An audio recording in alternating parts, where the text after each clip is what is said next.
Tired of seeing that blue screen of death on your Windows PC? I've got a quick fix for that Crowdstrike problem. First things first, restart your computer and boot into safe mode. If safe mode doesn't work, try booting from a USB drive like a Linux Live USB. Once you're in, navigate to the Crowdstrike folder.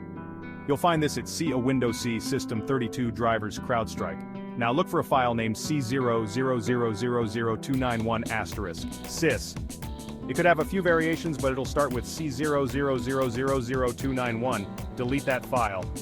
If you're comfortable using command prompt, you can type del C, a Windows size System 32 Drivers Crowdstrike C0000291*, SS. After that, just reboot your computer normally. With a bit of luck, you'll be back to a smooth running system. And remember, always back up your data before making any changes. Stay safe and happy computing.